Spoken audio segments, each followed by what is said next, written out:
What's up, everybody? Welcome to News, Games, and More, IGN's daily live news show. I'm Damon Hatfield, and I will be your guide for today, Tuesday, May 12th. And joining me for the ride today is Janet Garcia. What's up? Stella Chung. Hello. And Josh Dew. What up? How's it going, everybody? Pretty good. We're trying out a new... It's getting a little stinky in this room. I don't know. I think Been in there for a long time? It's starting to manifest. Is there a window in there?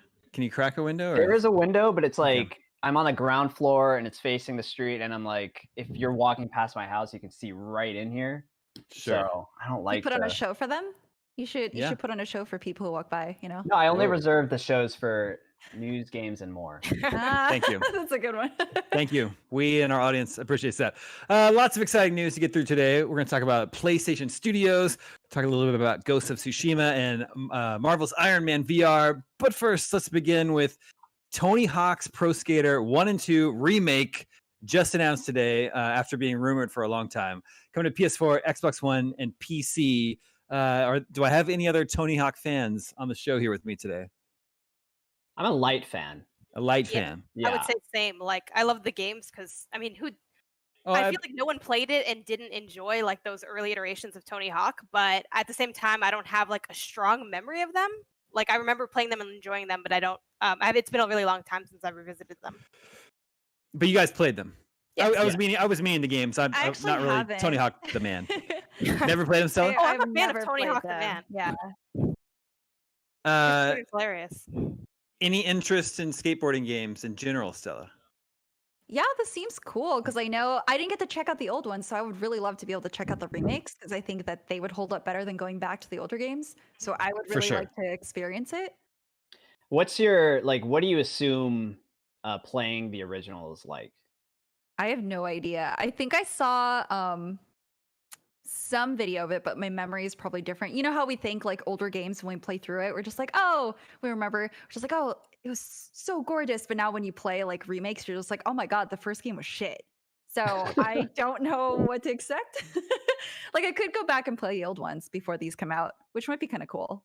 I feel like the original Tony Hawk, it's like, yeah, it doesn't look as great as modern games do, but I think what it tries to do, it does really well. It's just like arcadey, none of these tricks are really feasible in real life.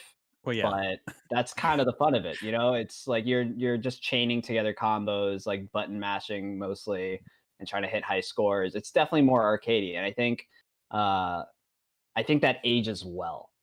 And I think so too. Okay. I think them deciding to do a remake as opposed to like Tony Hawk Pro Skater, I don't know which one would it be at this point. It would be 5? 6. It would be 6. Okay. Yeah. I think this is a good call because I think most of the people that would buy into a new Tony Hawk Pro Skater anyway just like want to play 1 and 2 again. Really, they just want to replicate that experience or Underground. Yeah. So they're remaking both 1 and 2, and they said most of the songs making it into the game. Of course, the soundtracks are really big parts of this game, so most of the original songs are in there. They said there's only a small handful that we just couldn't get the licensing rights for, which is to be expected. But it's a pretty full soundtrack. You'll get to hear favorites like Guerrilla Radio is in there, Superman, which is kind of like the anthem of Tony Hawk's Pro Skater. And this is being developed by Vicarious Visions, which more recently did the remake of Crash Team Racing and then the Crash Insane trilogy. And way back in the day, they ported a bunch of Tony Hawk games to portable devices like GBA. And they also ported Guitar Hero to the Nintendo DS. Does anybody remember that? I remember GBA. I remember playing Tony Hawk on GBA.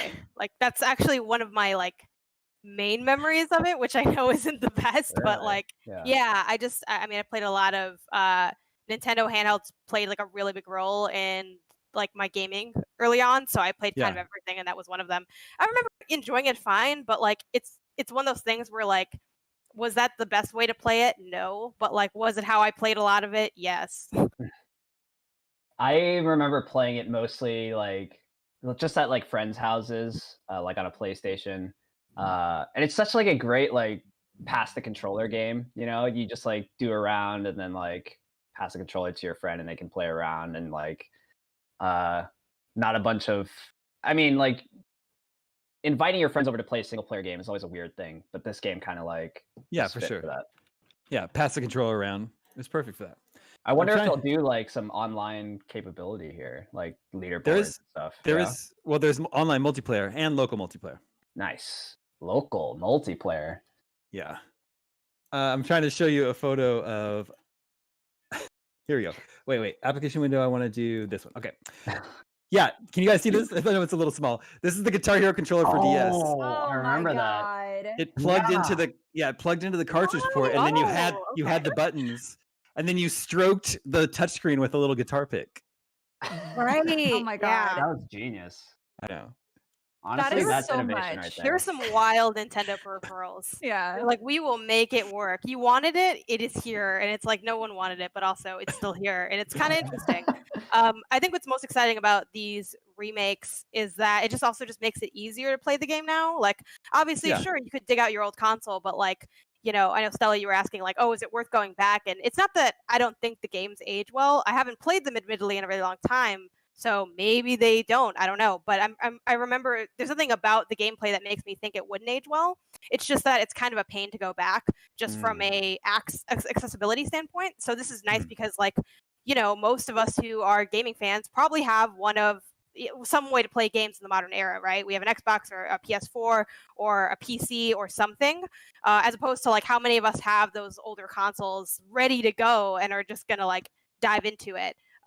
It's like how did you not play it, but then also have the stuff to play it on? It's kind of a weird scenario. It's not really, that person doesn't really exist as much. So someone who's curious, like, oh, I have to do all this work to get to play it, versus like, oh, this remake makes it convenient to revisit it. And this is something we've seen time and time again, especially as we approach the end of this generation.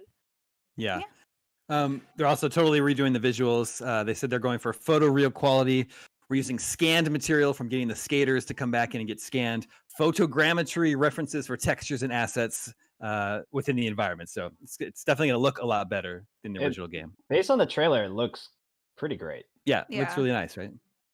I wonder if it'll maintain that like arcadey aspect though. Like that's the thing, because there's like the physics in the original game are really wonky at the same time, but like combining the wonky physics maybe with these really photoreal graphics. Well, I think we see that kind of mashup in games like the Forza Horizon series, right? Like that is, it's not as arcadey as a straight up arcade racer, but it's not realistic. That's what Forza Motorsport is for. So we've seen like, a realistic Lamborghini driving on the sand. Like we know that's not actually possible, but it still ends up working. So I think the photorealism will lend itself completely fine to it being arcadey. It'll just be like a nicer looking arcadey game. Mm-hmm. I'm down. This actually isn't the first time we've seen an updated Tony Hawk 1 and 2. A lot of people seem to have forgotten there was a Tony Hawk HD released in 2012 for Xbox Live Arcade and PlayStation Network. I didn't see a lot of people talking about that today, but like that was sort of a mix of levels from 1 and 2.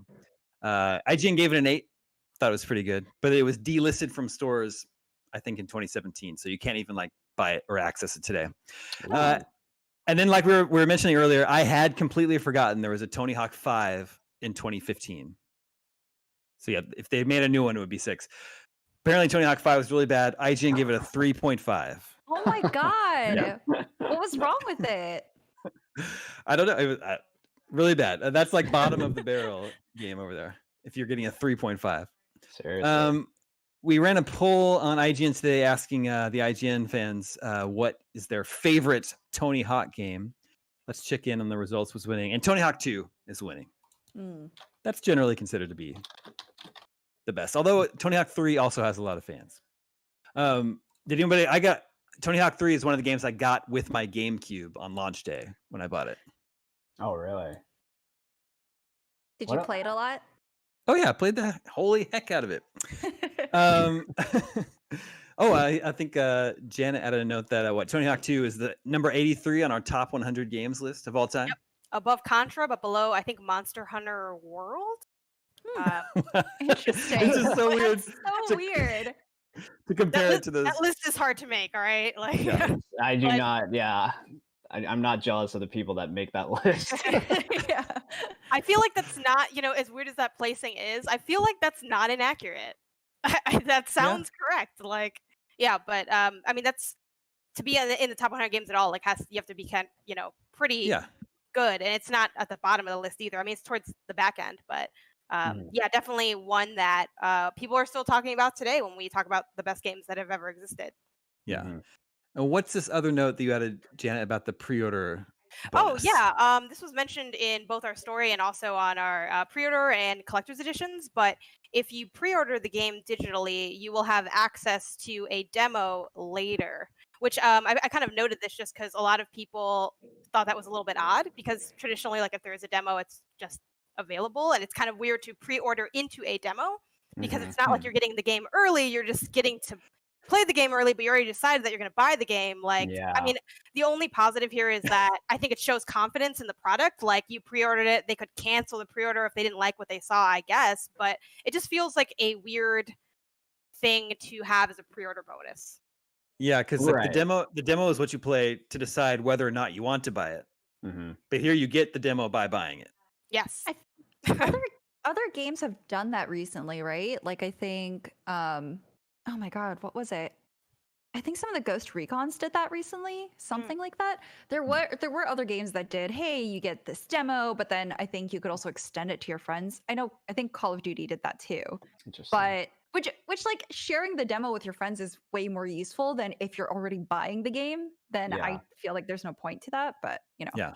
I think it's more of a throwback to the original game. Like the warehouse demo was like the thing that a lot of people like got and played the heck out of. Yusuf, who's on the social team with me, he was saying he loved Tony Hawk, the warehouse level, because that's all he had. And he never bought the game. He just like wore out the demo.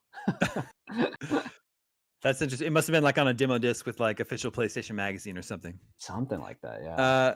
So the remake is out on September 4th, PS4, Xbox One, and PC, but no Switch. Aw. It's a little bit of a I bummer. would play that a lot on Switch. Yeah. Yeah. Throwback to that GBA experience. Yeah. Right? You say you did play it on GBA, Janet? I did. That was good. It was good, right? I think that was a good port. I remember liking it fine. I feel like people are maybe mixed on it. Those like handheld ports are always a little bit weird. I don't remember having any problems with it, but I was also literally a child. So I don't think I had the most critical lens at that point. Sure. So yeah, it was a while ago. Well, I wonder if it's going to make ska like come back. Like this game. Like let's see if I hope not. Here's some numbers for you. IGN gave Tony Hawk 2 on GBA a 9.5, Tony Hawk 3 on GBA a 9.6. Wow. Yeah.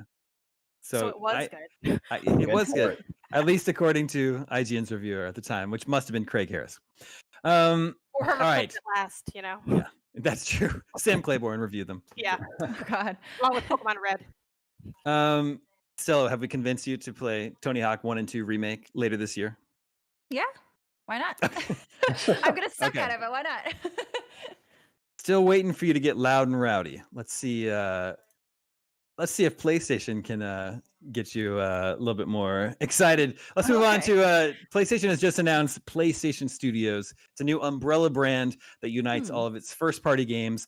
It will launch alongside the PlayStation 5 later this year. So it'll only be used for those games that are developed and managed by Sony. There's a new opening video which they shared today, which is like a splash video that you can think of like at the beginning of a Marvel Cinematic Universe movie when they show the little splash video of all the characters, say Marvel Studios. Very, very similar to the idea. The video includes characters from The Last of Us, God of War, Uncharted, Ratchet & Clank, Horizon Zero Dawn, and Little Big Planet. And then we have a quote from some executive over at Sony Interactive Media that said, over the last few years, the strength of the titles coming out from our studios has been stronger than ever. We've been thinking about how we unite all these great games under one brand. And really the purpose of that is to make the consumer understand that when they see this brand, they're getting ready for a robust, innovative, deep experience that they've come to expect from games coming from PlayStation. So we came up with PlayStation Studios. And I just think it's interesting that there's also Xbox Game Studios. And it's just like that's their direct competitor, and if they want to come up with an umbrella brand for their studios and games, could have been anything, but they decided to just go to directly reflect their number one competitor. That's so interesting because with all those games that you listed that were in that splash video, I already associate with Sony. So the fact that they said they made this studio group thing so that people can associate it with this robust, innovative, deep experience with PlayStation, I'm just like, that's kind of what I already thought. But I mean, I guess if this makes you feel better. I think it's more of them Wow. just kind of like reiterating and like showing off, you know? It's like, by the way, we're the people that got Uncharted, Little Big Planet, Horizon, Also, like, Ratchet and does that Clank. mean are we gonna get a new Little Big Planet game? Like, I I don't thought it was know. interesting that they brought that Yeah. up, like, and not Dreams, which is Media Molecule's more recent project. That's true. I do think, though, you know, I definitely agree with Stella in that, like, and I think all of us probably associate those games already as what PlayStation and Sony offers. But I do think it's smart moving forward because of the PC ports. Like, they're trying to like enhance that brand recognition, and that's something that, you know, I think Xbox works really hard to have in place because their whole thing is play anywhere, right? They don't really care. I mean, they want you to buy an Xbox One and a Series X, but they more so care about getting you in the ecosystem. So it's interesting to think of like Sony's own version of that. Obviously, they're a lot more heavy on PS5 and PS4 because like they're not as expansive in that way as Microsoft is, but they're kind of trying to carry that forward as potentially more of these games get ported over to PC, even though, you know, the Horizon Zero Dawn won't have that on there because it's so soon, but moving forward, it might be a good thing. Yeah, I don't know. It could be cool when you sit down to play a new PlayStation exclusive, as you know, before the loading screen, you get that nice little splash of all these other cool PlayStation exclusives that you've spent time with. Yeah. I mean, I like it. It has to be short, but I like it at the beginning of a Marvel movie. Yeah, that's true. Well, it's just like with games, like opening credits sometimes feel super long already. Or like, it's like this studio, in association with this studio. And then you add in another, like, by the way, we're PlayStation. The engine, and the engine and all that. And like that can get a little annoying. I mean, in a Marvel movie, that's fine. Like it's like a theatrical experience, and like I'm not watching a Marvel movie every night, you know, but if I'm booting up the same game every night. That's true. But hopefully with the like quick resume or whatever they're calling it, I can just skip that entirely. Yeah, that's a good point. I don't know. I wonder what Nintendo will end up calling their umbrella brand for their studios. Nintendo Studios. I feel like they're so like, you know, they're just Nintendo at this point. I know. Just assume like everything is just like Nintendo. You know, it's funny when you like the more I look back at this list, and even though these are like such iconic Sony PlayStation titles, I'm like Ratchet and Clank, we haven't seen something. I don't know what's going to be next from that line either. Uncharted, same deal. Like we had Lost Legacy, but I don't know if they're continuing stuff in that universe. So it's kind of actually a weird reminder that like, hey, either what happened to these or like this seems a little bit washed. Like it's like these are old things that haven't. If you're not continuing them, it seems weird to bring them up. Like why don't you just throw Crash Bandicoot in there? Like, you know, it's just maybe not like some of these are stronger than others is what I'll say. Okay, we do have some more Sony news to get to, but real quick, this week's episode is presented by PUBG Mobile. Last week, PUBG Mobile just dropped a ton of updates, and with Season 13 arriving on May 13th, you'll want to get trained up and ready to brawl with these brand new additions. And to get ready for all these updates, our friend Powerbang is setting up a live stream tomorrow, May 13th, from 5 p.m. to 7 p.m. Pacific on IGN.com and IGN's YouTube to battle it out on the field against other mobile competitors. He'll be playing on the newest update to the classic Miramar map, showcasing the added Oasis, urban ruins, and all updated improvements, such as the added canted sight, which will be compatible with most assault rifles, submachine guns, sniper rifles, light machine guns, and some shotguns to boot. He'll also have a few other surprises you won't want to miss. Please be excited for that. Another thing that's happening this week, we're going to get some updates on Ghosts of Tsushima, a PlayStation 4 exclusive. Sony just announced a state of play dedicated to Ghosts of Tsushima for Thursday, May 14th, 1 p.m. Pacific, and it's going to be approximately 18 minutes long, which is pretty specific. Oh my God. Yeah, a nice little 18-long gameplay demo sounds good to me. I don't know. Stella, you're excited for this game? Yeah, but it sucks because, like, at the same time, I'm just like, oh man, we're gonna have so much work to do. But yeah, I'm very excited. That's like what I associate with games now. I'm just like, this is awesome. Great, I gotta get back to work. Well, but like, elaborate on that, because maybe a lot of the audience doesn't know what that means for you. Like, why does this mean a lot more work for you? So depending on what this is, I think this is just an announcement. So we'll probably have to do some clip outs of stream, and we'll transport that and maybe do some voiceover work. Maybe we'll make guesses on what's going to happen with the gameplay. We'll upload like our theories, or we'll upload the trailer itself. So we have that sort of stuff to do. And then if it is a demo, then we have to play through it, make sure it looks polished, and go through. I don't know. Do we make a mini wikis for demos anymore? Yeah, we actually do. So now I get to think about my work. Sorry. Work on but well, whenever there's any information on a game, we try to update our wiki on it. So if there are gameplay things revealed, we'll try to capture those. If there is a demo, sometimes it depends. Demos are pretty rare, so if there is one, we usually do one. Like I did our Final Fantasy VII remake demo, which actually was just chapter 1 of the game, which was convenient for when we had to go and actually write the whole walkthrough. I already had chapter 1 written. Yeah, that's basically what that looks like on our end, and if there's cool promotional angles for it. But wait, are you actually expecting there to be a demo? Is that something that people No. really... I don't know. It would be nice, but I'm not expecting anything. I'm going to be pleasantly surprised. Okay, I just show like gameplay, right? Because we haven't seen actual gameplay of this game. It's been a lot like well, there's like it's all they showed like a sword fight.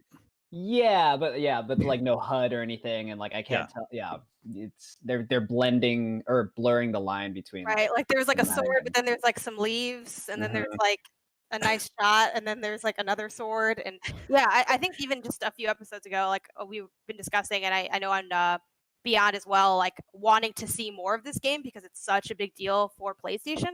So this is exciting on that front alone, because this is going to be a big PlayStation thing to push forward and get people excited. Obviously, this isn't necessarily part of PS5 hype. PS5 stuff's not going to be mentioned, but it's the last big game that we know of coming out for PS4, and that in itself is exciting. It's just something to look forward to. They've been teasing like this game for a while, and finally getting something concrete is going to be really cool, especially off the heels of a lot of people that weren't. This is kind of apples and oranges, but not excited about not really seeing much from like the new Assassin's Creed, even though they thought they were going to. So getting promised like, hey, this is going to be around 18 minutes. Like we know we're going to see a good amount of stuff for this one specific game is definitely something that fans can look forward to.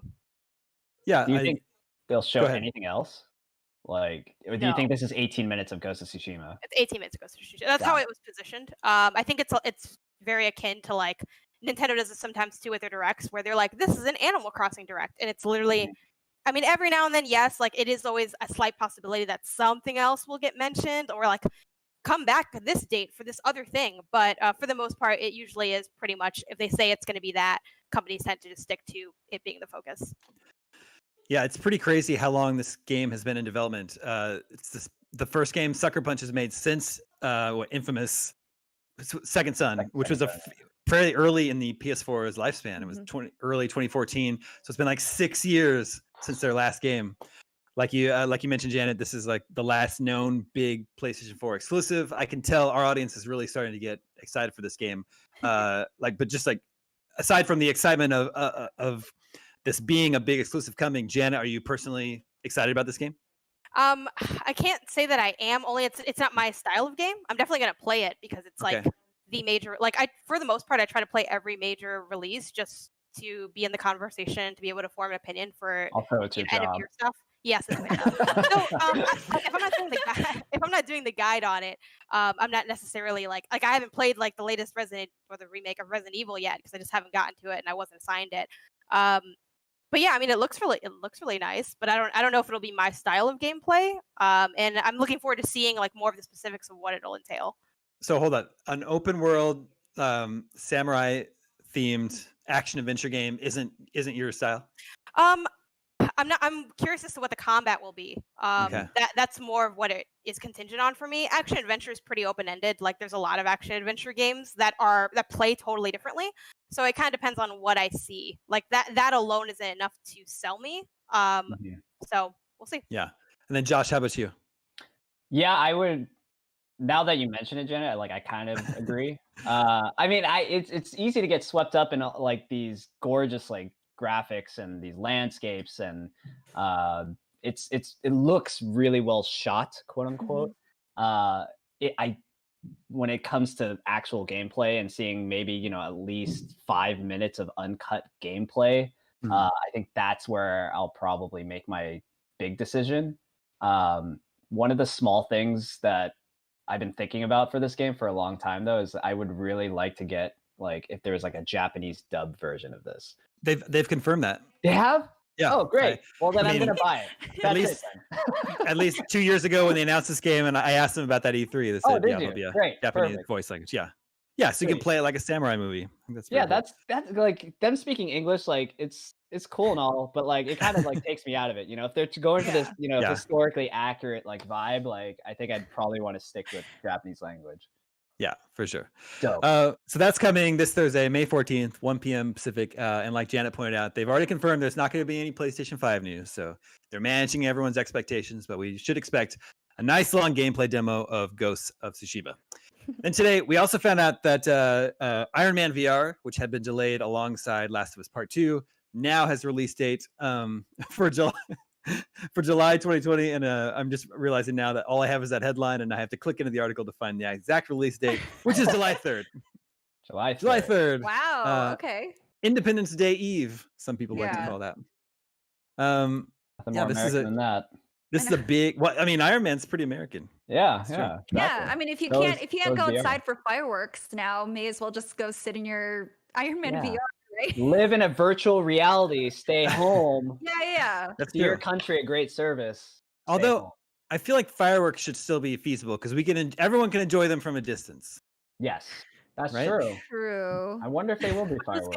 I guess other people could light. I mean, someone lights them and then you just watch. Yeah. Well, the thing is, the places where you watch them though, like everybody congregates together. You know. Yeah. I think you're just gonna have to watch it from your window. Or from the roof of your own home. I can get on the roof of my building, so I could see it there. Well, la-di-da. Wow, must be I don't know. nice. I don't know what you're gonna see from your street level window, Josh. But, Damon flexing that he can get on his roof. Yeah. It's like, what are y'all broke people seeing over there when you look when you glance outside? But yeah, I mean, I think this is cool in the sense that it's something else for PSVR. Like, I know that PSVR is sort of mixed with people, and it's definitely the weaker of the VR platforms, but it's also like the cheapest. It's also like the most popular one, right? Offhand, I don't really know numbers, so I'm not sure if I'd say it's the most popular one, but I do think it's the most accessible one in the sense that you don't need a high-end PC to be able to run it. I'm not entirely sold on this game. I feel like I've been very negative on different games here, but my main thing was I did think it was cool. Like we were able to go hands-on with it like a really long time ago. Like they brought it by the studio. If you look into the archives, Beyond did an episode talking a little bit about it as well. The flying was interesting and it like felt pretty manageable it took a little while to get the hang of it. My biggest complaint of the game from the very small bit I played from it was you kind of have like the ability to like turn a lot, like physically your body, and the problem was like we had people in there with us talking us through it and making sure we didn't twist over the cable. And I'm like, at home, I'm like, I'm gonna fall. So, and I don't normally have that opinion of like when I play PSVR games. But that one specifically, like just the way I had to orient my body made it kind of difficult. And I'm like, how would I do this without someone else making sure I wasn't hurting myself? Yeah. So yeah, that was my only like real big gripe about it. Visually and like the action you were doing, I thought was fine. It was what you'd expect. And getting use of like flying and how the flight suit felt. I thought it was like a really creative and interesting use of VR. So so like you control flight like he does like with his hands, like balancing and all that stuff. Yeah, like you have this whole like the beginning of the game, you're kind of like learning how to like hover, and then you're like flying through rings and you can like attack things, and you're like you have this big sequence where I think you're trying to like rescue someone out of a plane. So I think as far as intention, like one thing I do respect about this game is that it makes sense for VR. And I think that's one of the strengths of VR. Like a lot of times when there are these VR games, there are games that wouldn't work as well or at all outside of VR, and they like really take advantage of the unique things that VR has to offer. And I think Iron Man VR is certainly aiming to do that. How successful it is in being like a fun and engaging game, we'll have to see when it comes out, but it feels very purposeful in its use of VR. Do any of us on this show own a PSVR? I do not. Not anymore. I used to have it, but I left my PS4 and my VR when I moved out here. So you need your PS4. My boyfriend has a PS4, and also IGN has PS4s. I just took one from there. I need it. Like it's just true. I'm guys, so I just use it. Like it's her job. It's her job. I was like, yeah. So you left your PS4 and your Game Boy Micro. I never had a Game Boy Micro. I thought you said you left. What? There was some like small portable device you left in Chicago. I left a lot of portable. I left my GBA. I left my mini NES and mini SNES, which I know people would drag me for because it's small. But when you only have 2 suitcases for your whole life, you know, you have to admit that you're not actually playing those consoles. They just look cute. Like you're not actually playing it. That's true.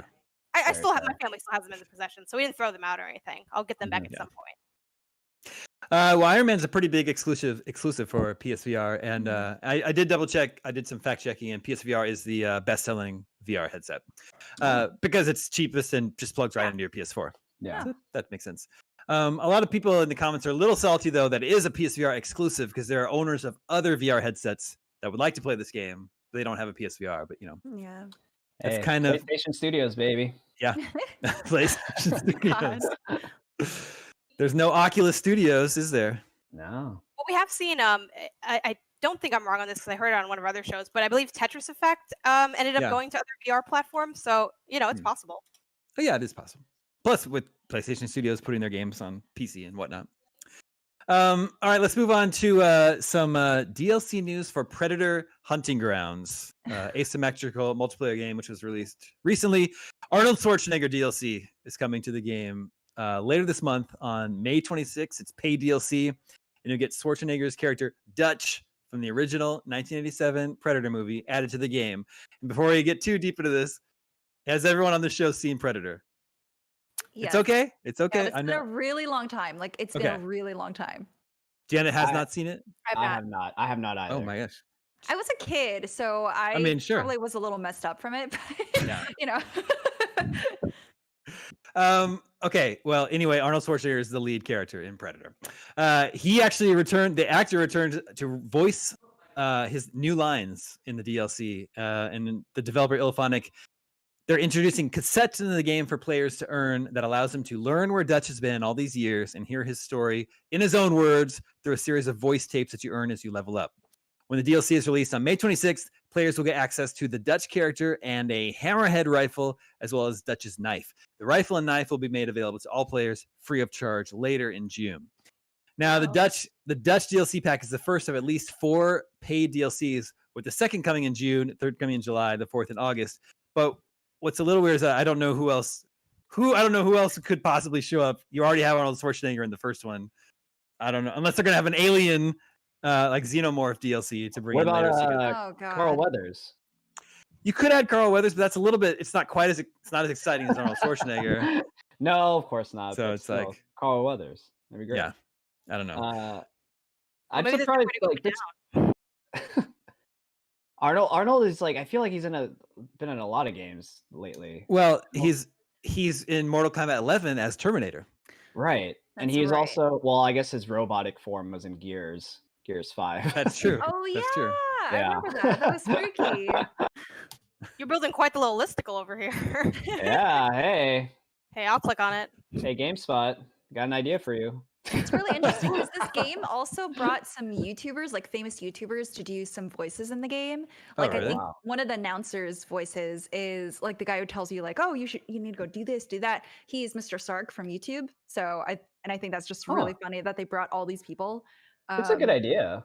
Yeah, like to get influencers into your game, and then the influencer will put the game on blast. Yeah, for sure. Yeah, it's a good idea. It's just really interesting, and now they can say, "Hey, I was in a game." Like, yes.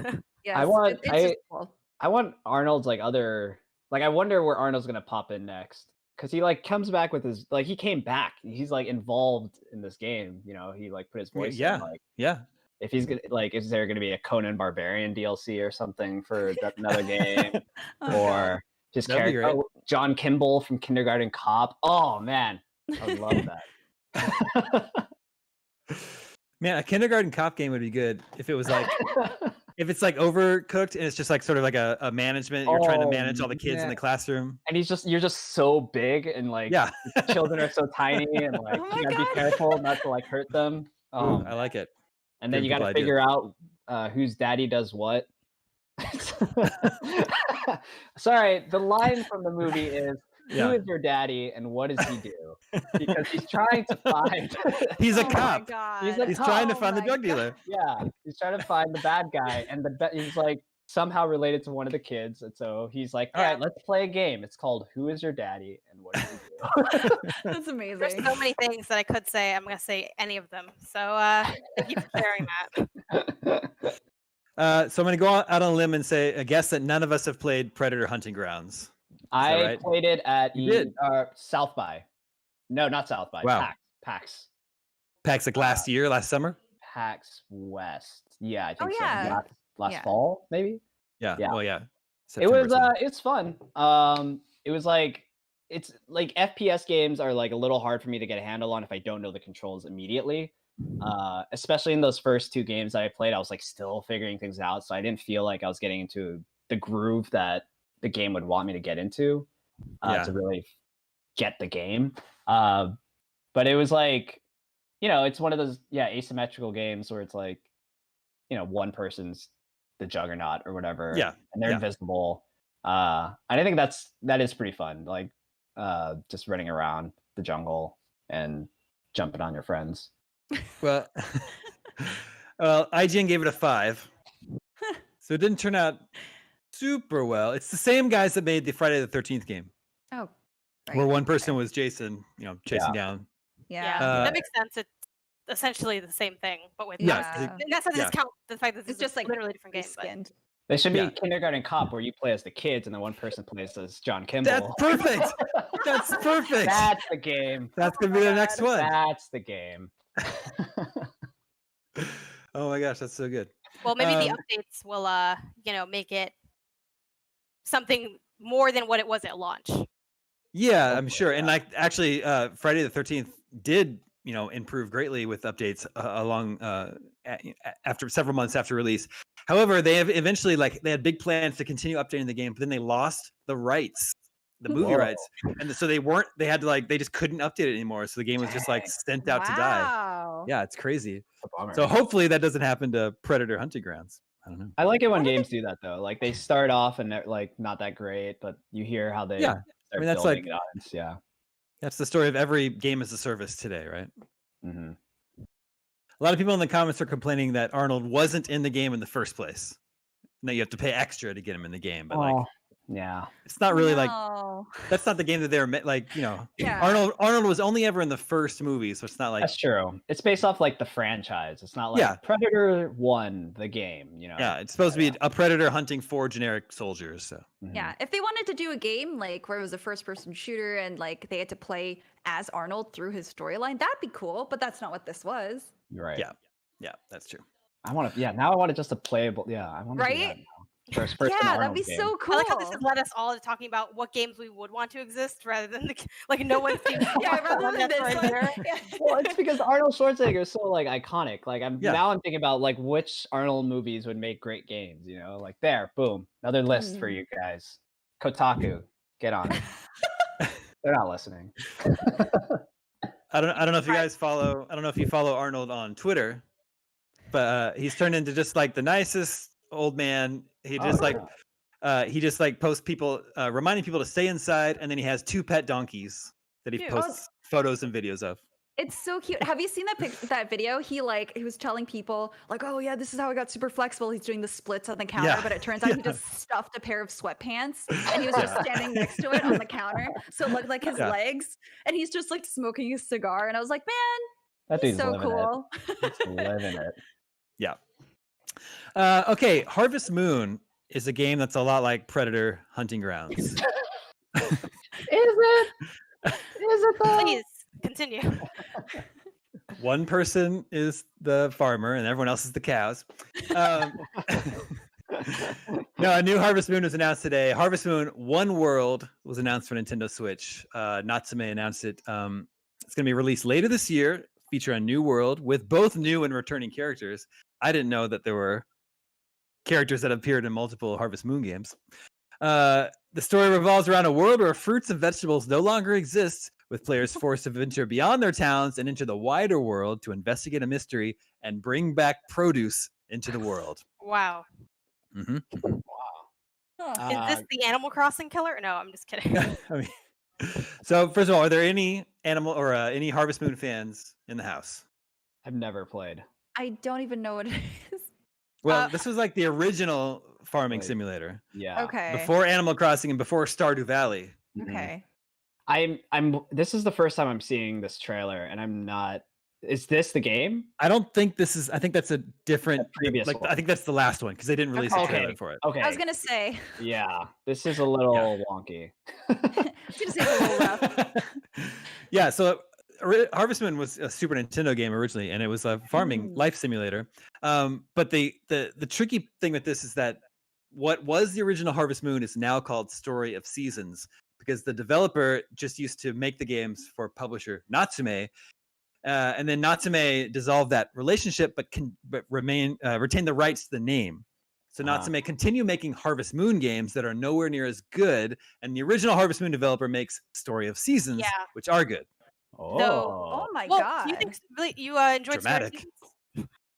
Well, I haven't played Story of Seasons, but there was one that came out a few years ago, I think on 3DS. And my friend who loves Harvest Moon games played it and was pretty underwhelmed. So obviously it's secondhand knowledge because I haven't personally played those games, but from what I've heard from the community is what you said, of course, where it's kind of like the real Harvest Moon is now Story of Seasons, but also Story of Seasons isn't nearly as strong as like the original or older Harvest Moon games. So essentially that franchise has like split and also like faltered in different ways. I think a lot of players do consider Story of Seasons to be better than Harvest Moon, but I do think that like Story of Seasons like is no longer at the glory that like the old Harvest Moon games once were. And I feel like when Harvest Moon first dropped, it really was like a big deal, not just in being an early like pillar of the genre in some senses, but also just in being a quality game. And I've heard that's kind of no longer the case.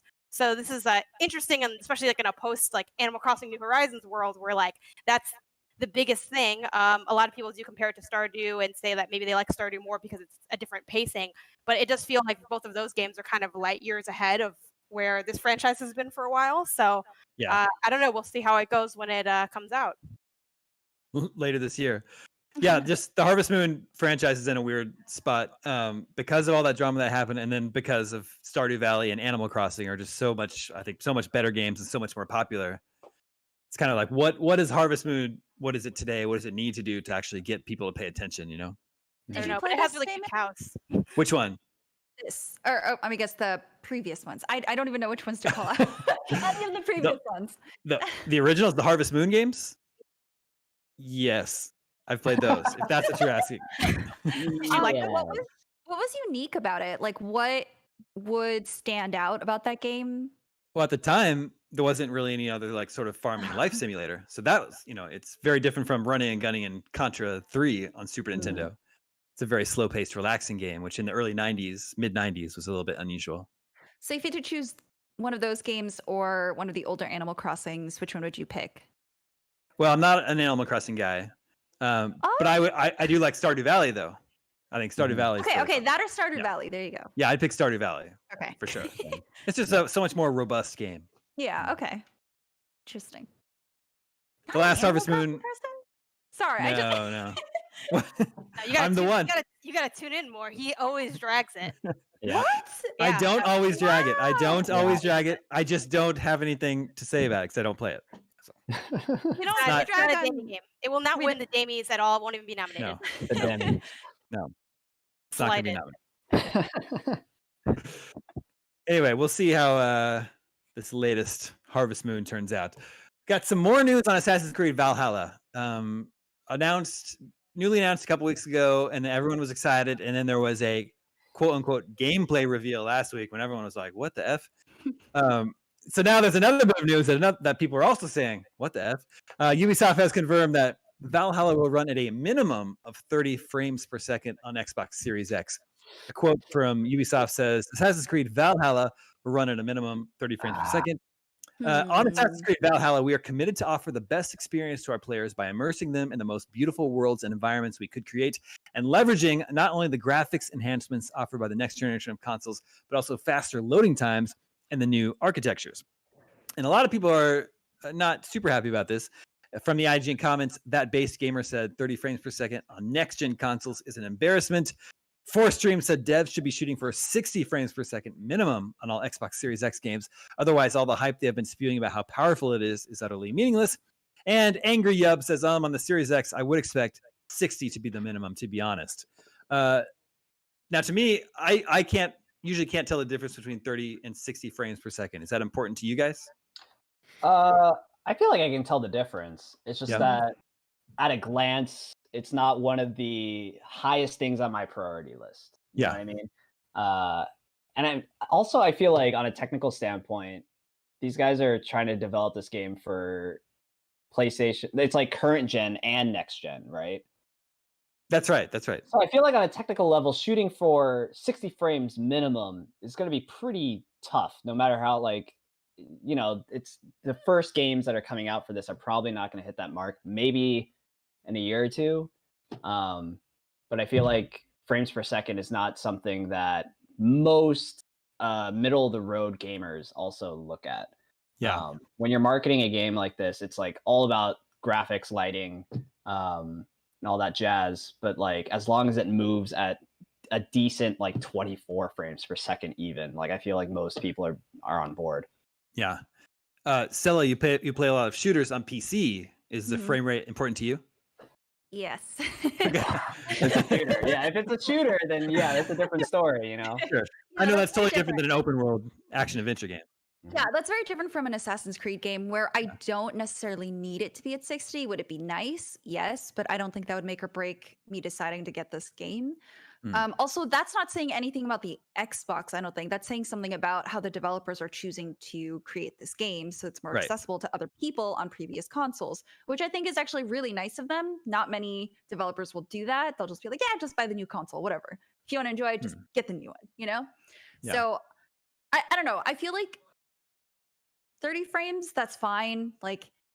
Maybe the cinematics will look great anyways. Assassin's Creed games look really pretty anyways, so I feel like it shouldn't be that big of a deal. And then Janet, how about you? I guess I don't care too much because it's not something I personally think about a lot. I mainly play on console because I don't care about it being the highest performing thing. And I say that as someone who loves console gaming. I just like having consoles. I will say that I think what's weird about this news is that it was mentioned at all, because I wasn't expecting it to run under 30 FPS, and I don't think anyone really was. So it kind of feels like, was this supposed to be impressive? Because it's not super disappointing either, but it's also just not impressive. So it seems weird to even mention it, because it doesn't seem like something it seems like it could only be construed as neutral or negative. So I think that's really I guess I don't know where the statement came from. If they were asked this in an interview, point blank. Otherwise, you're right. Why broadcast this information? Yeah, it's just kind of maybe they just needed to mention it just to kind of provide the information maybe they were asked and didn't want it to come out any other way. Maybe it's also an under promise over deliver situation where if they say that it's a minimum but it hits higher, that'll be better. I feel like I can tell 30 FPS from 60, but at the same time, I think if you gave me a quiz, I would fail. So I feel like if I actually had to do it in a neutral setting, I might not be able to. But when I play games, I feel like I can kind of tell, especially if any of you guys have reviewed games for IGN in which there's also a Switch version. A lot of times, you try to at least check out the Switch version if possible, because it often doesn't perform as well. And I remember playing different games and kind of trying to tell, this one seems a little bit more jagged on this area, but I don't notice when I'm moving this speed. So I think those things are perceivable, but personally, unless the frame rate drops dramatically, it's never something that hinders my experience. It has to have a dramatic drop for it to be something where I'm with the Star Wars Jedi Fallen Order, I had really I experienced a lot of performance issues because I was playing on a base Xbox One and it was super framey. When I switched to console for Control, I had plenty of that game has a lot of frame rate drops. Versus when I played on PC, it was I had literally zero performance issues. So ultimately it's not going to stop me from enjoying a game, but it's not impressive. Yeah. Does it sound like minimum 30 is not bad though, right? Yeah. I'm sure they're shooting for 60, but as long as it doesn't dip below 30, no matter how many like Vikings are on the screen at the same time, like I'd be pretty satisfied, honestly. 60 I feel like 60 is so hard to promise. Obviously, none of us here like make games, but even just when I'm doing capture, there's so many times when my Elgato's like 59.8, and I'm like, good enough, So I think promising it and failing and then getting exposed on that, could be a bad look as well. So it might just be a safe bet. Yeah. Frame rate aside, how are you guys feeling about Assassin's Creed Valhalla? I'm cautiously optimistic. Yeah. What's making you cautious? I don't know. I haven't been like really into Assassin's Creed in a while, I guess. It's like a little too bloated, maybe. I get that. Yeah. And the setting doesn't like super. It's not something I'm super into personally. The whole Viking thing. Yeah. I think I was more interested in maybe like the origin setting, even. Mm-hmm. Ancient Egypt. Yeah. Then did you play Odyssey? I did not. Okay. And then, Stella and Janet, how about you? I've never played an Assassin's Creed game, so That's so crazy. I know. That's so crazy. Yeah. I'm actually gonna log off and play right now. No, There's I a bunch of good ones.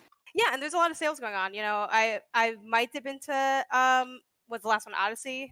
Odyssey. But it's just they're also large, so it's like I don't know. So yeah, I mean, it seems that franchise has a pretty good standing. I feel like even a bad Assassin's Creed game is still pretty solid. From what I know of the franchise, like for the most part, over their catalog, it's been a solid experience, too great or amazing. So yeah, I'd have to second Josh's cautious optimism. Like I'm also not that interested in the Viking thing. I think because so much of me associates that with just the latest God of War. I'm like, oh, so like latest God of War, and I know it's not the same thing. But like it just I can't help but make that association, and that inherently just makes me less excited. That's totally an irrational feeling to have, but it is just like the vibe I get. Man, now I'm trying to think which Assassin's Creed you should play first if you were going to bet, because like Odyssey's amazing, but it's like a 6 month. Yeah, it's like it's like when I do quit my job. So yeah, it's a lot. So yeah, I mean, if you guys have recommendations, I mean, I'm sure there's some Assassin's Creed games. Like I'm working through our top 100 list as my own personal project. I'm sure there's some Assassin's Creed titles on there. I might just pick up one of those. I feel like as an overall experience, like Assassin's Creed games are like mostly enjoyable. Like if I got nitpicky about it, there's a lot that I don't like about them. But for the most part, I'm like running around. It's a great open world. I really like exploring open worlds. So for the most part, I will probably enjoy it. It's just like nowadays there's so many good games that I got to get through in my catalog. It's just like prioritization at this point.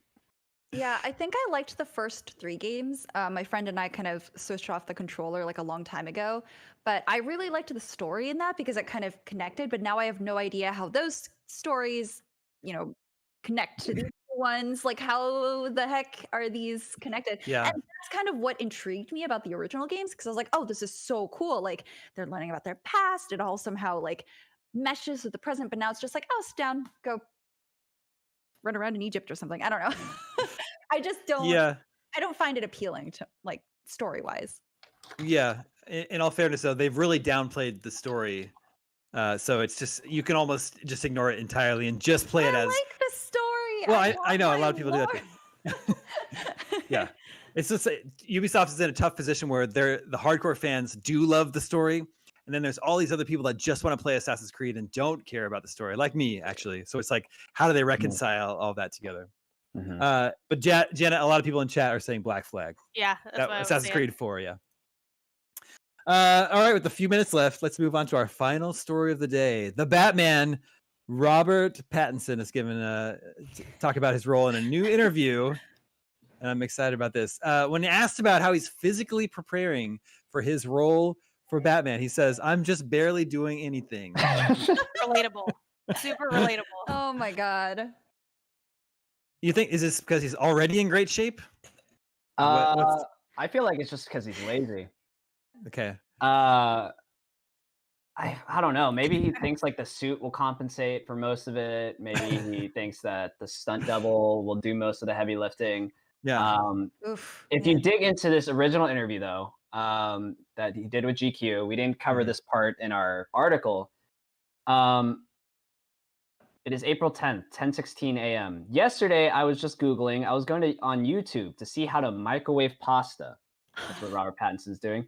And the GQ interviewer said, that's not a thing.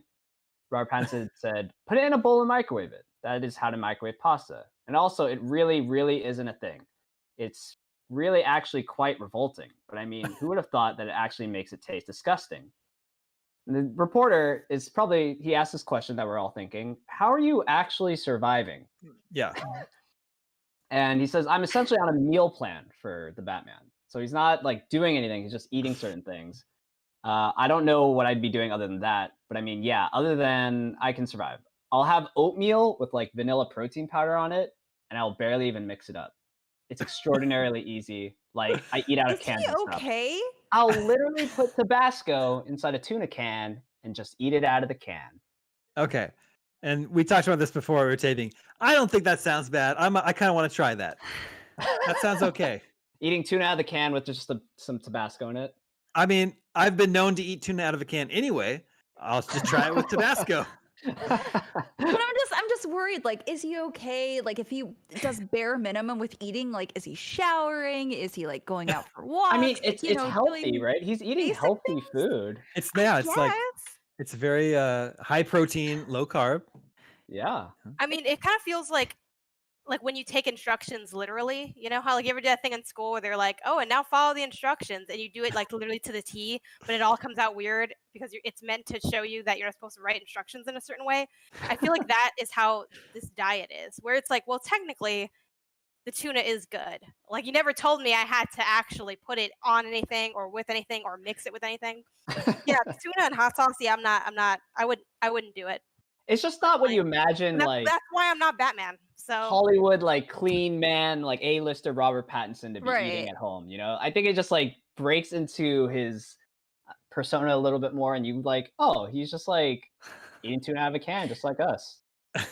Yeah, I don't think it's necessarily disgusting. He's not eating it like out of the trash can or anything. Yeah, it just seems more relatable as a celebrity than all the other celebrities who have their in-home gyms. They have like racks of weights, and their giant kitchens, their big pantries full of food. So it's just interesting, and I think a little shocking to hear him be so normal about it, and me be like, oh, I did that last week. I think he had fun doing this interview. Yeah. Oh, actually, he said, it's weird, but my preferences are just sort of eat like a wild animal, like out of a trash can. So maybe he's eating out of a trash can. Oh my God. How are you guys feeling about this movie, The Batman? I'm excited. Robert Pattinson, you're excited? Yeah. Oh, everyone's excited? Stella, you excited? I don't know. I feel indifferent, I guess. That's more how I feel. Yeah, I don't know. I really liked The Dark Knight, and it was, I don't know. It's going to be hard to top that for me, but we'll see. Yeah, I feel like there's no way it's going to be as good. I feel like that's the pinnacle of like superhero movies. It is so hard to fathom something being better than The Dark Knight. Like that's just how I feel about it. But that's more of a compliment towards how great that film is than a condemnation on anything that comes after. I think it can still be a really good and enjoyable film, and without necessarily being better than the best Batman has ever been. Yeah. I think what I'm really excited about it though is they're clearly getting his like rogues gallery, and like it's other than I guess Batman and Robin or Batman Forever, I forget which one. Well, I think both. Like they haven't really done like a cast of villains in a while. You know what I mean? Yeah, that's true. And I'm really excited for that because most of these superhero movies lately have always just stuck to one villain. And one thing that like I kind of wish Marvel was doing in the MCU is like bringing back, like having a team of villains to fight. They never really did that. But with Batman, like I don't know, the way they're talking about it, it's like a detective movie, like a mystery, and like I'm just imagining him like interrogating the Penguin and Riddler and like trying to solve this mystery and like having this cast of characters and like finding the suspect, finding the culprit. I'm super digging it. And I did like Matthew Reeves' Apes movies, which I did not watch while they're in theaters, but then once the trilogy came out, I heard how good they were and I like binged them and I'm like, these are great. Like whoever like would have thought that a Planet of the Apes prequel trilogy would be like good. I also am a big fan of Cloverfield, which he directed. Wait, what? That was him? Yeah, he did Cloverfield. What? Yeah, I know. No idea. The Borba, original Cloverfield. Wow. Borba, if you're listening, your last Slack message to me is not loading. So if you could post Slack that is message, doing very poorly right now. if you could post that important message in the Discord chat, I will get that read right here before we There it is. hang out. Anyway, thanks for hanging out with us today, everybody out there. Make sure to check out our PUBG mobile live stream tomorrow from 5 to 7 p.m. on IGN.com and IGN's YouTube channel to see our friend Powerbang. Well, that sounds so dirty. And show off some of the new improvements to the game. I've also been told that he might have a few other surprises that you probably don't want to miss. Thanks for tuning in to News, Games, and More with us today, everybody. Thank you to Janet. Thank you, Josh. Thank you, Stella. Thank you, John Borba, working behind the scenes. Everybody have a good night, and we'll see you tomorrow. Powerbang.